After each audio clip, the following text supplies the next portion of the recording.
Hey, everybody, this is Michael Alago, and you're listening to the Nothing Shocking podcast. We're putting the band back together. The numbers all go to 11. I'm talking about bands that rock. Led Zeppelin. What about Sabbath? AC/DC. Motorhead. Does that mean it's louder? Isn't it any louder? Well, it's one louder, isn't it? We're not worthy! We're not worthy! Why don't you just make 10 louder and make 10 be the top number and make that a little louder? These go to 11. I get up off the ground and raise my head. Days like this, think I should be dead. One for Satan, two for me. Let's cheat the devil, it's fun, don't you agree? Welcome to the Nothing Shocking podcast. I'm your co-host, Jeff Untied, and with me in Dog Bowl Studios is Coach Nez. You can find the Nothing Shocking podcast on Libsyn or any podcatchers, like our Facebook page, or follow us on Twitter at NoShockPod. You can also find the Nothing Shocking podcast on Rock Rage Radio every Tuesday night at 11 p.m. Eastern Time. Our sponsor is Ragged Records, located in downtown Rock Island, Illinois, soon to be coming back to downtown Davenport, Iowa. We would also like to thank the Hong Kong Sleepover for letting us use their music for our intro and bumper ending. Our guest tonight is Michael Alago. Michael Alago, former A&R record executive for Electra Records and Geffen Records. And there was a documentary made about him called Who the Fuck Is That Guy? Yeah. What a great documentary. Check it out. Yeah, it's a great documentary. Very soulful, very truthful, brutally honest. Yeah. And he was totally brutally honest with this interview as well. Yeah, so he just seems like such a cool guy. Like if I've never been to New York. I'd want to run into him at Starbucks or something and hang out. We would have to have many a conversation at Starbucks with him. Yeah. And, it would be so cool to be, straight across the table from him asking these questions instead of doing it through a microphone and headphones. Yeah, that would be awesome. Well, anyway, let's not waste anybody's time. This interview is fantastic. Let's get to it right now. Good night. Good night.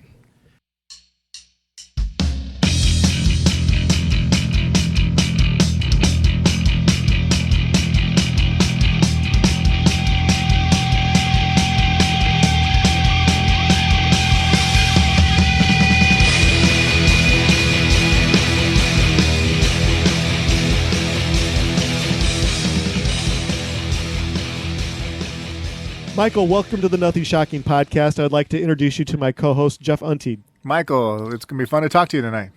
Oh, well, I hope so. Thank you for having me here at Nothing Shocking. And I have been looking forward to this. So here we go. All right. Fantastic. Have you been keeping yourself busy during the COVID-19 lockdown? Well, believe it or not, I've been very busy. At first when we it's funny. I'm going to backtrack. March 6th of last year, I had my book signing for my memoir at the Bowery Electric here in New York City on the Bowery, and it was sold out.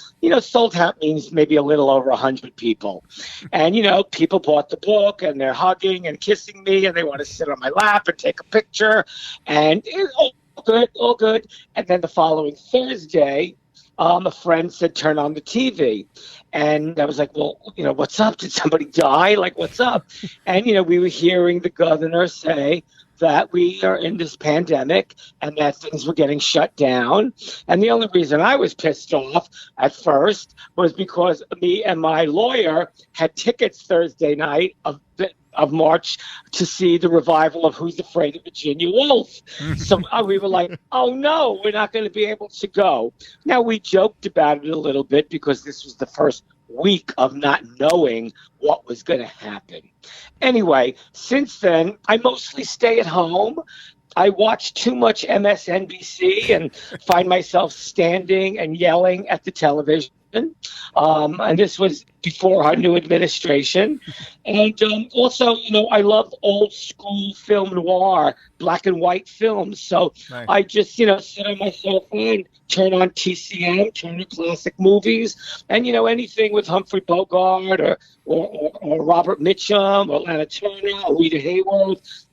Black and white, noir, count me in. Nice. So I spend most of my days doing that. After a few months, and I'll wrap this question up, is that after a few months, I decided, you know what? I've got to go out and just take long walks. I'll be on my own. I'll wear my face covering. And I was going to start taking pictures again. And the pictures were going to be black and white portraits. And everything is a square because it comes out of the iPhone. And I only shoot with my iPhone these days. And the series is called Art in the Time of Coronavirus. Mm-hmm. So I have a series of these pictures now, and what kind of unites everyone, whether they're a rocker or a drag artist or a bodybuilder, is that they all have face coverings on. And the pictures are really very, very beautiful and atmospheric by nature because of the black and white. And so that's what I've been working on. But it's all very simple because I still feel like, the government, the CDC, the WHO, whatever those initials are, they're still trying to figure this virus out. Yeah. And because I have had a compromised immune system in the past, I'm just very, very cautious about all this. But I do know how to keep myself busy. And I'm always reading and magazine articles. And now I'm trying to focus on some books. Fantastic. Before we discuss your life in the music business, you're a man of perseverance. You're a survivor of the AIDS epidemic, crack addiction. You survived crack addiction, alcohol addiction. Talk to us more about your life of recovery. Oh, sure. Well, I have to tell you that I feel like I've been blessed because that's exactly right. I did survive the AIDS pandemic. I had full-blown AIDS in the late 1980s when there was no medication out yet. And I got very sick very fast. And I couldn't eat. I was, not to be crude, but I couldn't hold any of my food in. I was vomiting all the time. And there was nothing my doctor could really do. And I got pneumonia on top of the virus. So I was lying on my sofa for almost a year with IVs in my right arm of vitamin drips and in my left arm of a medication specifically for pneumonia called pentamidine. Mm-hmm. And I was a mess. I had what they called wasting syndrome. I was losing weight at a very fast speed. I always make just a little light of it when I say I liken it to that movie, Dallas Buyers Club, when, nobody knew what was going on. Everybody, we all lived in fear. But I survived that because a year later there was a medication. I took it and I started to gain my weight back again. And I never got that sick again. And that was in the 80s. That was 30 years ago. Yeah. And now, in 2021, my viral load in my body is at 0, non-detectable. Don't even know that it's there. So if that's not a miracle and that's not a blessing, I don't know what is. Yeah. But you know what? Because I'm also a stubborn man, during that whole pandemic, before I got sick and after I got sick, I wound up drinking again. I developed a crack addiction, and that went on for a good 5 to 7 years. And it's amazing that I functioned. I don't even know what to say, except that I thought that behavior was acceptable. It's, one can drink, but then when you go over the line, the limit into alcoholism, you just accept anything, Mm-hmm. And all that bad behavior of winding up in the hospital, getting put in jail, winding up in crack dens in New Orleans. And in the morning, I was still in New York and don't know how I got there. And now I laugh at myself these days because I have 13 years clean and sober. Awesome. When I was 47 years old, 13 years ago, I was sick of myself. I was sick of being a no-show, a thief, a liar. And, people weren't inviting me places anymore. All I had was my work. It was amazing that I even showed up at work and did the work. how I function, they say, I was a functioning drug addict. I was a functioning alcoholic, whatever that means.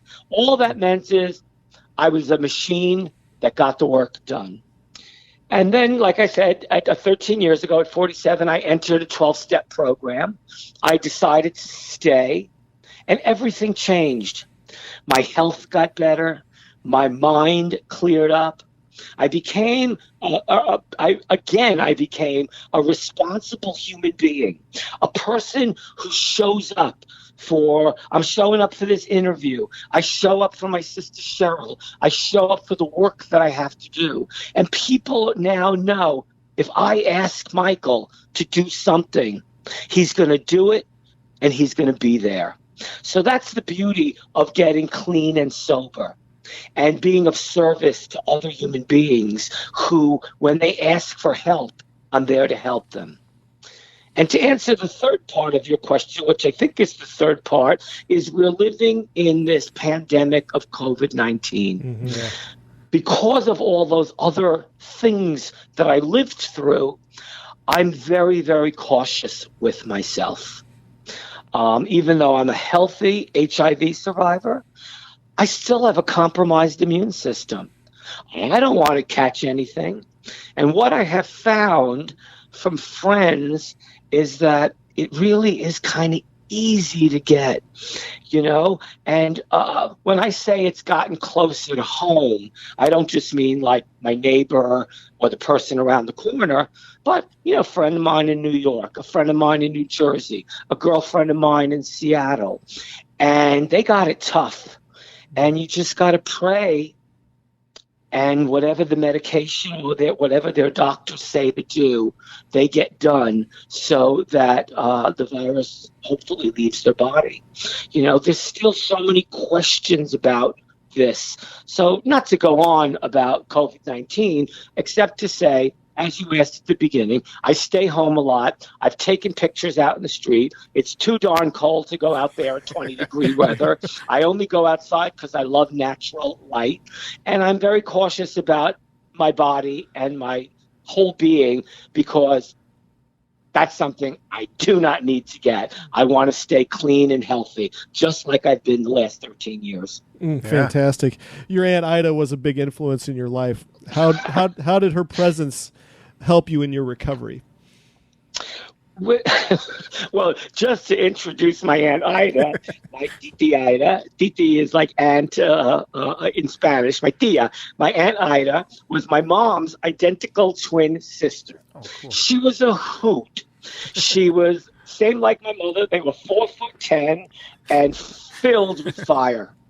Now, my Aunt Ida and I had a very special bond. It was just one of those things. She really just loved me to death, and I was crazy about her. I was crazy about her because she had the wickedest sense of humor. Now, she was also something that was called an oricha, which in the religion of Santeria means she was, a truth sayer, a medium, if you will. Mm-hmm. And she knew a lot about the spiritual realms and really, speaking to the dead. And I just had so much faith in my Aunt Ida. And, I just believed in what she told me. And she was just a very spiritual woman. I'm going to give you 3 small examples of the bond that I have with my Aunt Ida. Now, she passed 5 years ago. Mom passed 4 years ago, so they were already in their 90s. But I really believe my Aunt Ida lives in my house with me because Jessica from Orange is the New Black, I meet her backstage at Slayer. I never met her before. She looks at me. She says, "Are you Michael Alago?" I said, "Yes." She says, "I'm a little drunk." So I said, "Okay, do you want me to get you a seat?" She said, "No, I'm just letting you know." I said, "Okay." So she says, "I got to tell you something. I know a lot of things. I'm a medium." And I went, okay. She said, who are the 4 women and the 1 man on your mother's side of the family? I said, my 4 aunts, including my mom and my Uncle Mike. She said, the men don't usually matter on your mother's side of the family. But who is the one person who you're very close to? I said, my Aunt Ida. And she said, she's not here anymore, right? I said, she is not. She said, I'm telling you, she is always with you. She is always by your side, and you never have to worry about anything. Well, you can imagine how I felt after that, having never met Jessica before. We're backstage at Slayer, and she imparts this information.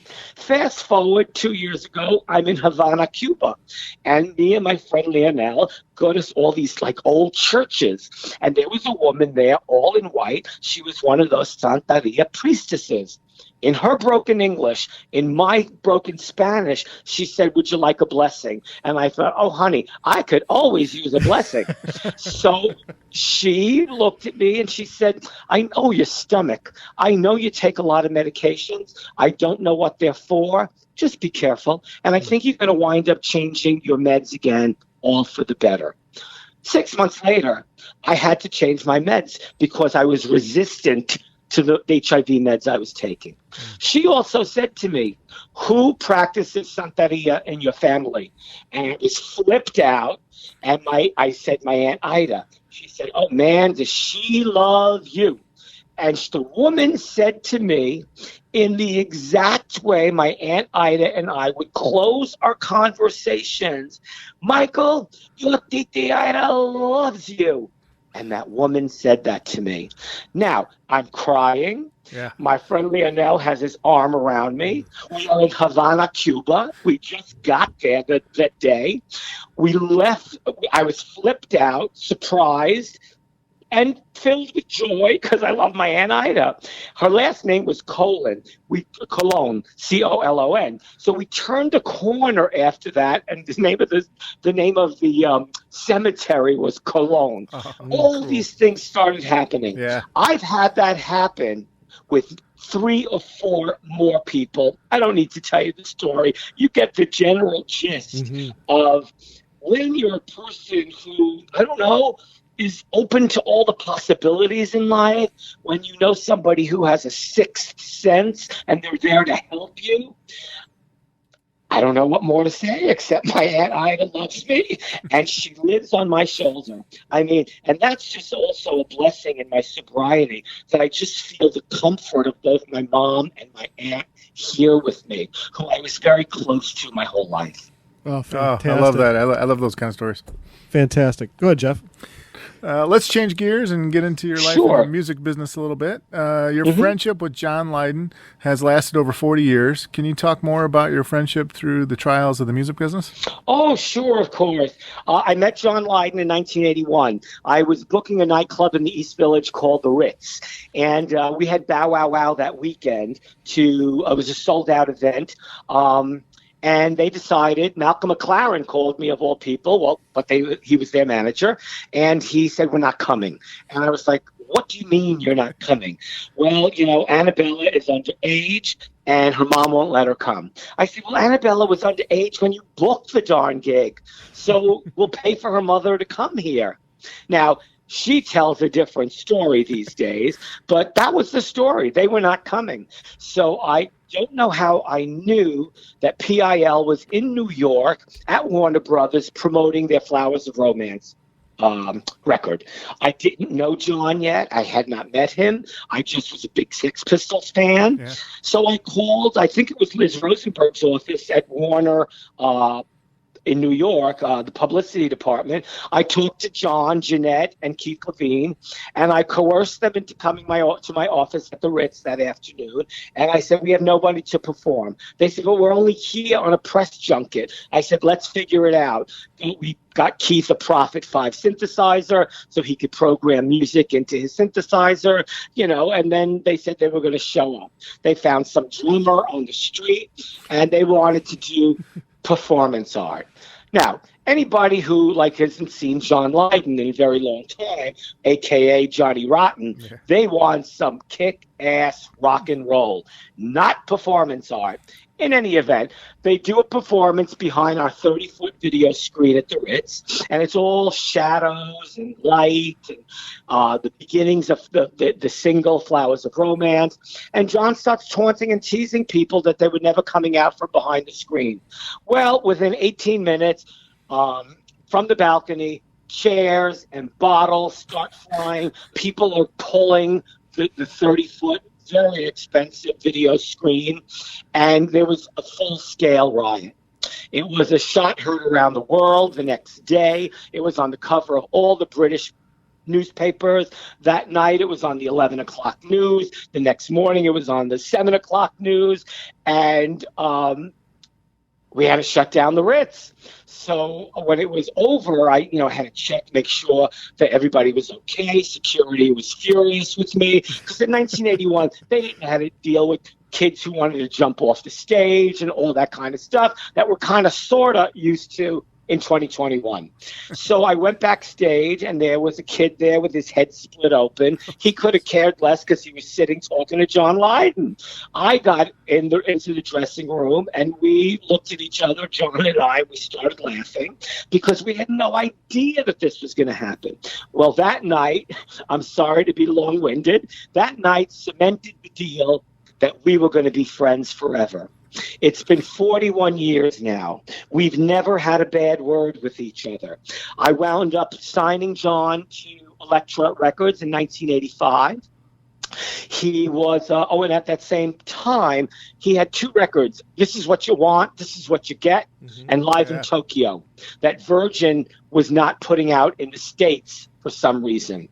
So Electra put out those records. We licensed those 2 records for the U.S. and Canada while we were going to start making the album record. This was the album that was called Album. The cassette was called Cassette. It was a brilliant marketing job. And it had all of these stellar musicians on the record. Steve Vai, Ginger Baker, our producer was Bill Laswell. And the record is really an extraordinary album, if you ask me. I also felt it was just a little bit ahead of its time. And, of course, what was on that album? Oh, dear. My brain just stopped. But, Rise. Oh, my God. My brain just stopped. Rise was on there. That was a video hit on MTV and maybe even VH1. I'm not sure. And we put out the record, but John got a very, very, very big advance. And the records weren't selling like Time Warner corporate wanted them to sell. Excuse me. Yeah. So I had to wind up dropping John about a year later. And he understood. He also got a nice advance, so he wasn't complaining about that. He always jokes with me, I know you dropped me because all you cared about was Metallica, but it's really, it's like we do this with each other in jest. And, he said, Michael, I'm a realist. This has happened to me before. And, so after that, that's about 1986 or so, and we never really worked professionally again. But we've stayed friends this whole entire time. Anytime Bill is on the road, if anywhere in the Northeast, I go. And I just think that John, he's legendary. He helped change the landscape of rock and roll. But he has an incredible. That's all the outside stuff. That's what the audience, the universe knows about John, but he is a very loving, compassionate family person who, when he walks in the room, he's the most brilliant person in the room, filled with love and complete sarcasm. So don't screw with him because you'll never get over on him. He's outrageous. And I just love every waking moment of John Lydon. I spoke to John about a week ago. He takes care, and I'm not speaking out of school, which I would never do, but, he takes care of his wife, Nora, who hasn't been doing well these last few years. And it's tough on both of them. And it's even tougher when you have someone who you love who is not doing well, and you can't even leave your home. So, we talked for a really long time. We laughed. And, we kept the conversation upbeat. And I don't know what else to say. All of that is 41 years in a nutshell. And to me, John Lydon is one of the greatest artists ever and one of my dearest, dearest friends. Oh. Really. Very special human being. A fantastic story. Cool. When you went to work for Electra Records, the label during the 80s was known as to have a broad spectrum of artists. What was your methodology when it came to signing and recruiting talent for Electra? Sure. Well, because we've talked a bit about John Lydon, we're kind of at Electra already, if you will. Exactly. But trying to keep it as simple as possible and not going off on too many tangents, I started at Electra in 1983. I got the job after I left the Ritz nightclub.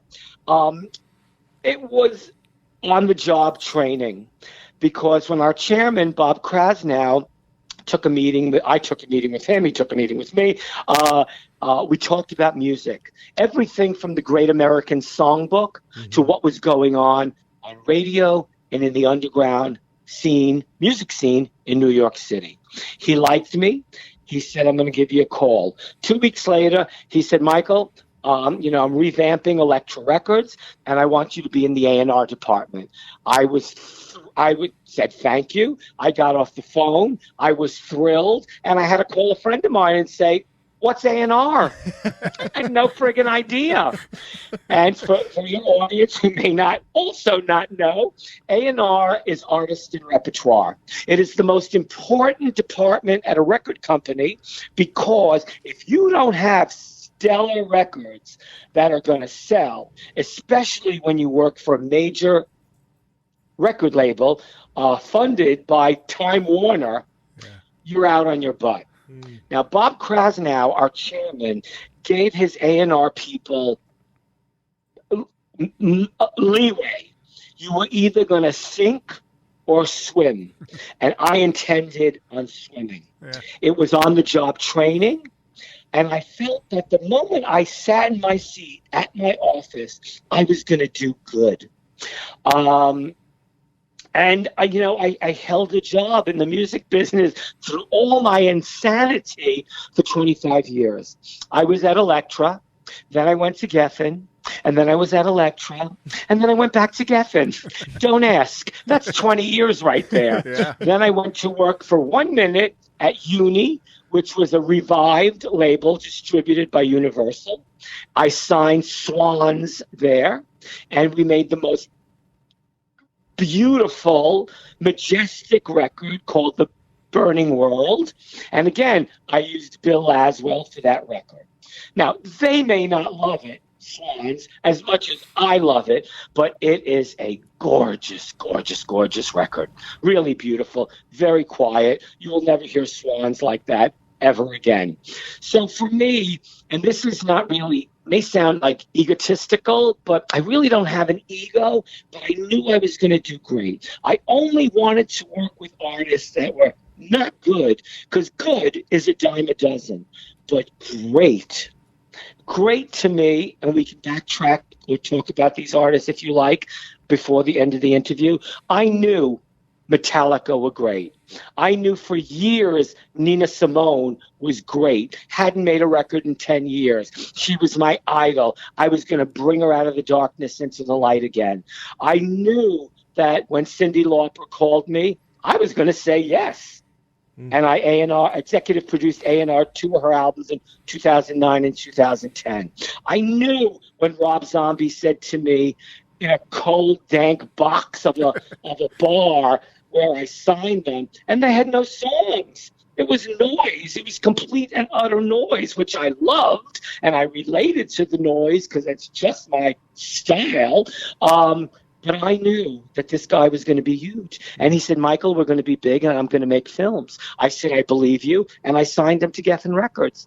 And there's such a great story behind the White Zombie record. And I don't know if you want me to tell that story now, but my methodology was, if you knew how to tell a great story, if I saw you live and I felt you radiated that certain charm and charisma that you cannot buy, you either have it or you don't. Yeah. James Hetfield has it in spades. Rob Zombie has it in spades. Michael Girard, Cyndi Lauper, Nina Simone, John Lydon. Come on. Yeah. Those were the artists that I was involved with, and those were the style of artists and the type of artists I knew I wanted to be involved with. Oh, fantastic. Yeah. Go ahead, Jeff. Go ahead and take the next question. Right. So there's no secret about the story of signing Metallica. We've kind of referenced that a little bit. Sure. To Electra Records. After you signed the band, they didn't want you in the studio while they were recording their new material. Correct. Can you Correct. Can you give us any insight into the band's recording methods? I absolutely can, even though I wasn't there. Oh gosh, this is such a story. Let me see where to begin. First of all, I signed Metallica in summer of 1984. I was friends, and I may be fast forwarding this interview, but because I know you wanted to ask me about Megaforce, but I can't help talking about Megaforce. I became friends with Johnny Z and his wife Marcia, the late Marcia Zazula, God rest her soul. She just passed about a month ago. Mm-hmm. They were lovely young people, as I was a lovely young person. We became colleagues really fast. He made records, but they had no money to market and promote these records. One of these records was Metallica's Kill 'Em All. Yeah. One was Raven's first album and Anthrax's first album. John wanted me to sign Raven. He thought they were going to be the biggest band in the whole world. I gave him $5,000 for demos, but the problem was I heard Kill 'Em All, and I knew I had to have these people in my life. I was going to the West Coast to San Francisco for some A&R business. They happened to be playing the Stone. I flipped out when I saw them. I thought James Hetfield is a natural-born ringleader. He knows how to whip the crowd into a frenzy, and this is a band I must have in my life. So I saw Lars when the gig was over. I handed him my business card, and he said, well, we are on a label, but, we love Electra. I said, well, you know what? Let's keep in touch and let me know when you come play in New York. Fast forward to 1984. I'm doing my job. They're doing their job. They're writing. They're probably working on Ride the Lightning, the second album. And he calls and wants to know if I'm still interested. I said I am. He said, well, we're playing as part of a triple act Megaforce evening at Roseland. Will you come? Absolutely. So at this point, John Zazula knows, and he's very angry with me, that he knows I want to sign Metallica and I didn't want to sign Raven. Now, the nutshell version of all of that is money talks. And, everybody walked away financially well with once all of the business affairs departments started talking. So I have no idea where I'm going with this. I don't even think I answered your question, except I can tell you that summer of 1984, I signed Metallica to Electra Records. The next day, it doesn't happen overnight, the signing, because of business affairs and all that kind of stuff. But the next day, they were in my office. They were excited to be there. I was totally excited to sit in front of these four young men who I was crazy about because the music was unlike anything I'd ever heard before. And so I gave them cassettes and vinyl of the Doors, the MC5, the Stooges, Cliff Burton, God rest his soul. And today, February 10th, is his birthday. Yeah. Maybe I'm dating this a little bit here, but whatever. We love Cliff. And, all Cliff wanted was either Simon and Garfunkel or esoteric music. I said, Cliff, darling, we don't have Simon and Garfunkel, but I'll call CBS for you and get the records. I got him the records. We distributed an esoteric label called None Such. I gave him all those vinyls, and he was the happiest young person ever. Cool. So that's the beginning of my signing of Metallica, helped changing the face of rock and roll, the face of heavy metal. That signing led to so many other labels wanting their own version of Metallica. Yeah. But you know what? That doesn't happen. Right. It's a very rare thing when you get a phenomena like what Metallica is. And here we are, 36 years later, we're still talking about them. They're as big as ever. And, isn't that amazing? Yes, it is. It truly is. is. I'll answer that for you. Yes, it is. I've seen them a couple times live. Yeah, it's an amazing show. It is an amazing show. You talked about your business dealings with Johnny Z during the Metallica signing. Can you kind of talk a little bit more about your relationship with Johnny and Marcia throughout the years? Because I guess before I didn't realize you did business with them before I watched your documentary. So can you kind of talk a little bit more about your business dealings with them throughout the years with different metal acts? Sure. We didn't have business throughout the years. We stayed friends, colleagues, and but the business part was we're backtracking a little bit, and we're in 1983 once again. It seems to be a very good year, and that was the year when he knew I started at Electra. I knew he had this little label. He played me a bunch of records, and we at Electra, we were all starting anew there. We were revamping the label, so we didn't want to take on a fully formed new independent label. That was okay. John made out great over the years, and I wound up signing Metallica, my biggest and greatest A&R achievement. So there's not really a lot to say there, because after that, we didn't really do business. Yeah. You know what? Forgive me. At one point, I was at a label called Palm Pictures, where I was responsible for Chris Jericho's band Fozzy, and John looked after them. So we had some encounter there, and I became Chris's A&R person.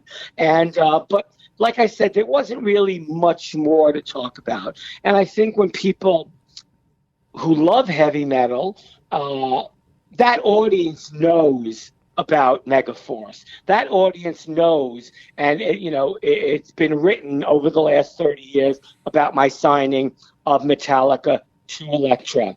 And while I was at Palm Pictures, I only stayed there 2.5 years. I had a lot of fun. I made a Speed Dealer record. Speed Dealer, a fabulous band from Dallas, Texas. I had Jason Newsted from Metallica produce them.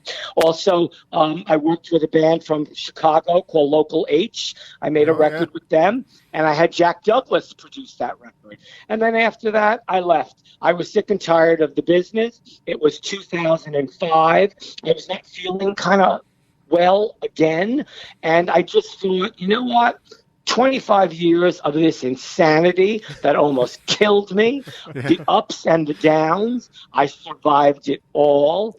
And so I just started taking pictures, and now I'm taking pictures again, black and white portraits, like I said at the beginning of this I was going to say this meeting, but this conversation. Yeah. So that's how I keep myself busy right now. Oh, fantastic. Very cool. And like I said, it's not like I didn't want to talk about John, but we didn't really have too much of a business relationship after those initial meetings in 83 and 84. Yeah. Okay. Understandable. Yeah. That makes sense, doesn't it? It totally makes total sense. Okay, great. The New York City music scene has drastically changed throughout the years, and obviously live music is hurting everywhere right now.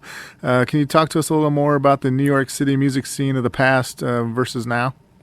Oh, gosh. Oh, yeah. Listen, I started going out in 1977 when I graduated from high school. I lived 7 blocks. I was in Brooklyn still. I lived 7 blocks away from Lemoore, the rock capital of the world, of Brooklyn. And, I got to see so many bands there in the early stages, from Metallica, Metal Church, Plasmatics, Wendy O. Williams on her own, a Wasp. I was, as a young person, I was always out and about.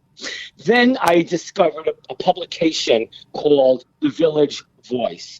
The Village Voice was a very liberal newspaper, and it had everything in there: music, art, theater, porn, and politics.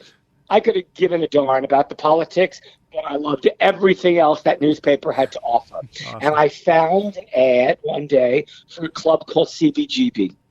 And I was just fascinated by the letters. I had heard about the beginnings of punk rock. It's now 1976, 77. And CBGB becomes my home away from home. Until they closed their doors October 15th, 2006. At CB's, I saw everyone. I saw Chelsea. I saw The Damned. I saw Eddie and the Hot Rods. I saw the Dead Boys. Yeah. The Police played there one night. Mm-hmm. I mean, Johnny Thunders and the Heartbreakers. Suicide. I lived there. New York was so thriving in the 80s and 90s. You know, we had all the little bars that bands played at. We still had CB's. It was the tail end of Max's Kansas City. We had Niagara, which was then A7 on 7th and A, where all the punk and hardcore shows were happening.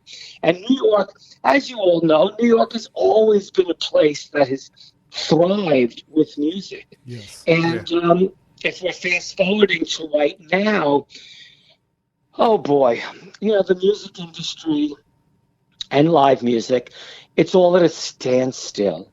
You know, all these young artists, like friends of mine, are in a band from Detroit, from Detroit, Michigan, called Plague Years. They put out their first album. Now, these young people think, I'm going on the road. And then this plague happens. So what do? You got to market and it's like DIY, do it yourself. Right. You got to market and promote yourself online. You got to let everybody know you have an album out. You have a CD out. You have stickers. Excuse me. There are videos out there to see, and you have to put yourself out there with any artist. I just mentioned Plague Years because they're like my newest favorite band. But, you know, I have nothing to do with them except I think the music is friggin' great. So that's like with all young bands right now, because there are no real options. You have to, it's DIY. If you're talking about younger bands who thought they were going out on the road, even older bands who thought they were going out on the road, nobody's going out on the road. Places are closing down left and right because you can't continue paying rent on a building for a year and not have any income. Yeah. So it's a very strange time we're going through.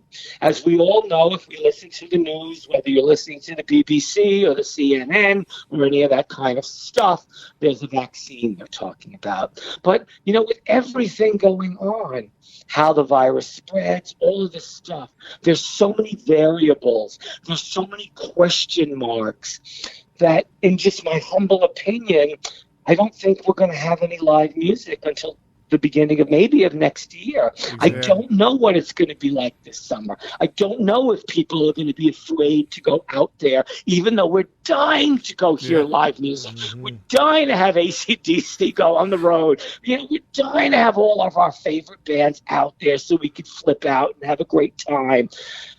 But this is the pandemic has brought us to a halt.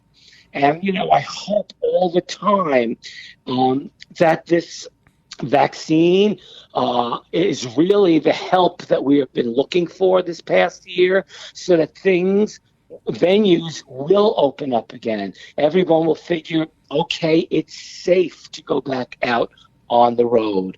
And that's what we want. And when I do some of my live podcasts or just my live Instagram live at Mondays, Wednesdays, and Fridays, I always tell people, you know what? Yes, it's screwed up that we can't go out to our favorite concert. But, you know, thank heavens for things like YouTube and Google. Go to YouTube and go listen to the Dead Boys at CBGB in 1977. Exactly. Go, Metallica put out an acoustic version of Blackened. If you love Metallica, go there and listen to it. Of course it's not the same, but we need some satisfaction because we're all music lovers out there. And we're not getting what we need. We're not getting the nourishment that we love of the live performances. But you know what? We got to sit tight. We have to be patient. And, you know, everything will change. Everything is cyclical. Everything does change. But right now, like I said, and I don't want to repeat myself, we have to just be patient. Yeah, so true. All right, so I'm going to sneak one more question on you here before we let you go, okay? Sound good? Even though in your scratchy writing, I don't see another question, but I'll let you have it. Let's do it. What is it? You have a unique, what do you want? Yeah, you have a unique relationship with John Joseph. He delivers some. He delivers. Yes, meals. I do. He delivers vegan meals to you. Can you kind of give us a little bit more of the story about you and John's The relationship? Cro-Mags have been one of my favorite bands for the last 30 years. I didn't sign them, even though I could have, because I felt Cro-Mags at a major corporation, that wouldn't do well at a major label. You know, I felt like if I signed them, it would be doing a disservice to them. I love the first two albums, Age of Quarrel, and the second one, Best Wishes. Mm-hmm. And I've been friends with John Joseph over the last 30 years. Excuse me. John is a very wonderful guy. He, knows that, I don't have to say I have a compromised immune system to him. He knows what I go through sometimes, and he's so marvelous that he brings me vegan food that he makes all the time, and he's very, very funny, and he makes this homemade vegan food that is unbelievable. Stuff I never tasted before. He's working on a cookbook that's coming out. He has some, he's in another band called Blood Clot, right. And I helped him get a deal about 2 years ago with Metal Blade. We did a one-off with them called Up in Arms. So he's working on some new Blood Clot music. He's doing all these Iron Mans,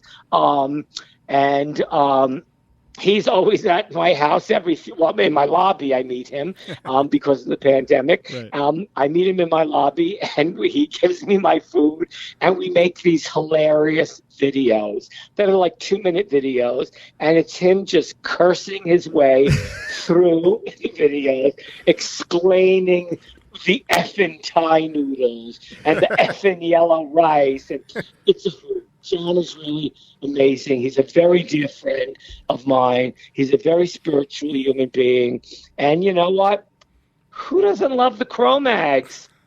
I don't know anybody that dislikes the Cro-Mags. Nobody at all. That is correct. And if they don't like them, we don't need to talk to those kind. Exactly. Well, we want to thank you so much for this interview. This has been phenomenal. You're a great storyteller. Oh, good. We can't wait to release it. Obviously, we're going to have to wait about 3 weeks because we have some episodes to release before yours. But as soon as you get your episode, we're going to make sure you get the link right away before we put it up on our socials. And share it wherever you possibly can. Oh, of course. Yes. And I'm just wondering, could we give I'm not in the ID, but can we give my book a little plug? Because that's what I'm currently working on as well. Yeah, Sure. Just so you all know, besides taking photographs, my book came out. Sorry, I dropped my microphone. Sorry. Of course you did. Okay, so tell me when to start again. Go ahead, start. So anyway, it's been so great talking to y'all, and before we close the interview, the conversation, I just want to let your audience know that I have a book out, my memoir. It's called Am Michael Alago, Breathing Music, Signing Metallica, Beating Death. And you can find that on Amazon.com and probably BarnesandNoble.com. Just look at all those .coms. But get it, put $1 in my pocket. I am Michael Alago, Breathing Music, Signing Metallica, Beating Death. Fantastic. Awesome. Now, when we get you back on in May, we're going to talk a little bit more in depth about the book, and we want to talk about the documentary. And then that's why we wanted to make it a part 2 so we could kind of lead this into book and documentary and vice versa. Sure. Does that sound good to you? Yeah, it sounds great. Hey, fantastic. And I want to apologize for dropping my microphone. It's okay. Thank God I was I was not talking. Actually, you were talking, and I just knocked it right over. No, I'll pretend that it didn't happen. All right. Well, thank you so much. You've been a lot of fun. We really enjoyed talking to you. Well, I hope it was okay. Yeah. I hope it was as good for you as it was for me. It was fantastic. It was fantastic. Okay, good. Well, thank you both very, very much, and be in touch, and let me know when the podcast is up. And I think you were going to use that picture that I sent you. Yes, I am going to use it as our teaser. As soon as we're done doing our intros tonight, I'll post it on the Nothing Shocking Podcast Facebook page. And it'll be up right away. So, okay. Oh, cool. All right, man. Okay. All right. Thank you so much. Yeah. Take care. Oh, well, thank you both very, very much. I appreciate it, and I hope I did good. You did fantastic. Yeah. All right. Okay. Good night. Have a good night. Good night. Bye-bye. Bye.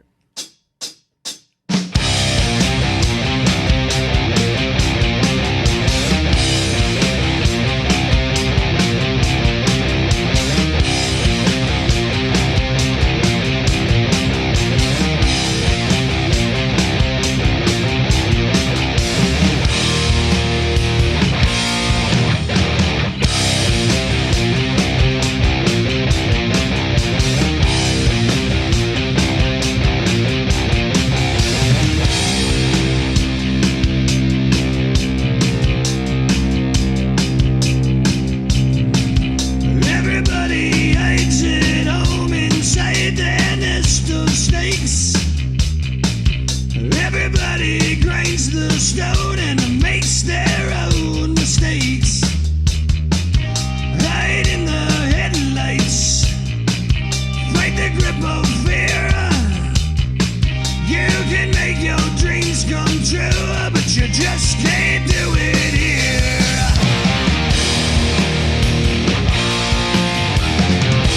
Hey!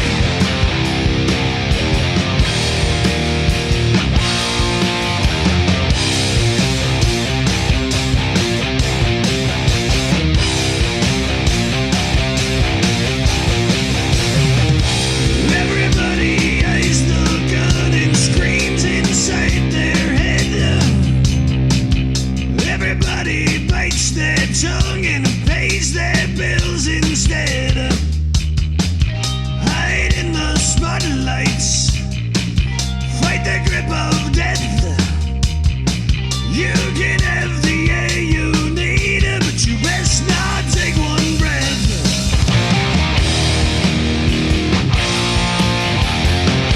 Hey!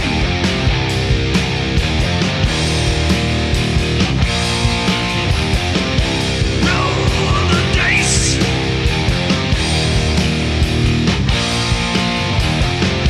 Take your chances.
Everybody knows the game is fixed, there is no prize. Everybody pulls the plug and says their last goodbye.